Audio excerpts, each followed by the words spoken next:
ಎಲ್ರಿಗೂ ನಮಸ್ಕಾರ.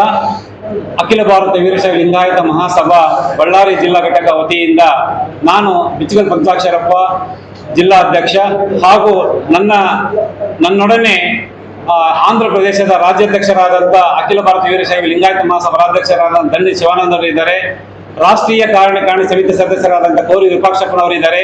ರಾಜ್ಯ ಕಾರ್ಯಕಾರಿ ಸಮಿತಿ ಸದಸ್ಯರಾದಂಥ ಅಂಗಡಿ ಶಂಕರಣ್ಣನವರಿದ್ದಾರೆ ಮತ್ತು ನಮ್ಮ ಜಿಲ್ಲಾ ಘಟಕದ ಎಲ್ಲ ಕಾರ್ಯಕಾರಿಣಿ ಸಮಿತಿ ಸದಸ್ಯರು ಈ ವೇದಿಕೆ ಮೇಲೆ ಕುಂತಿದ್ದಾರೆ.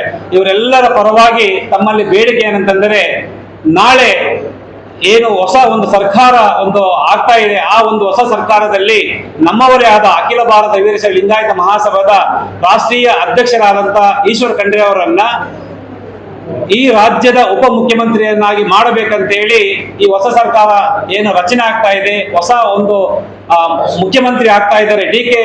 ಶಿವಕುಮಾರ್ ಸಾರ್ ಅವರಲ್ಲಿ ನಾವು ಮನವಿ ಮಾಡ್ತಿದ್ದೇವೆ.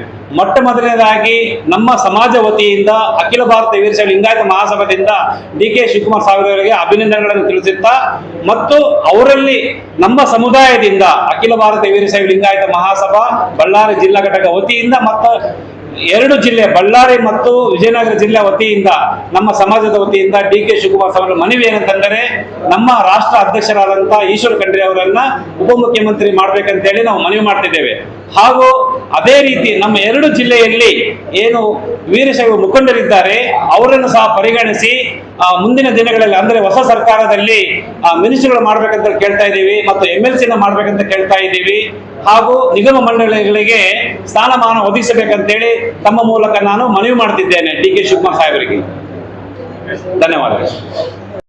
ನಾಳೆ ನೂತನ ಮುಖ್ಯಮಂತ್ರಿಯಾಗಿ ಏನು ಡಿ.ಕೆ. ಶಿವಕುಮಾರ್ ಸರ್ ಅವರು ಒಂದು ಅಧಿಕಾರವನ್ನ ಹೊಂದಲಿದ್ದಾರೆ. ಅವರ ಸಚಿವ ಸಂಪುಟದಲ್ಲಿ ನಮ್ಮ ಸಮಾಜದ ಹಾಗೂ ಅಖಿಲ ಭಾರತ ವೀರಶೈವ ಲಿಂಗಾಯತ ಮಹಾಸಭೆಯ ರಾಷ್ಟ್ರೀಯ ಅಧ್ಯಕ್ಷರಾದ ಈಶ್ವರ್ ಖಂಡ್ರೆ ಸರ್ ಅವ್ರನ್ನ ಉಪಮುಖ್ಯಮಂತ್ರಿಯಾಗಿ, ಅದೇ ರೀತಿ ಹಲವಾರು ಸಚಿವರುಗಳು ಶಾಸಕರುಗಳಿಗೆ ನಮ್ಮ ಸಮಾಜದ ಮುಖಂಡರಿಗೆ ಅವಕಾಶ ಮಾಡಿಕೊಡಬೇಕು. ಅದ್ರ ಜೊತೆಗೆ ಬಳ್ಳಾರಿ ಜಿಲ್ಲೆಯಲ್ಲಿ ಏನು ನಮ್ಮ ಸಮಾಜದ ಮುಖಂಡರನ್ನ ಬಹಳ ಕಡೆಗಣಿಸಿದ್ದಾರೆ, ಅದೇ ರೀತಿ ವಿಜಯನಗರ ಮತ್ತು ಬಳ್ಳಾರಿ ಜಿಲ್ಲೆಯಲ್ಲಿ ನಮ್ಮ ಸಮಾಜದ ಮುಖಂಡರಿಗೆ ಒಂದು ಉನ್ನತ ಸ್ಥಾನಮಾನ, ಅದ್ರ ಜೊತೆಗೆ MLC ಮತ್ತೆ ನಿಗಮ ಮಂಡಳಿಯಲ್ಲಿ ಅವಕಾಶ ಮಾಡಿಕೊಡ್ಬೇಕಂತ ಮಾನ್ಯ ಮುಖ್ಯಮಂತ್ರಿಗಳಲ್ಲಿ ಮತ್ತೆ ಕಾಂಗ್ರೆಸ್ ಪಕ್ಷದ ವರಿಷ್ಠರಲ್ಲಿ ನಾವು ಆಗ್ರಹ ಮಾಡ್ತಾ ಇದ್ದೇವೆ.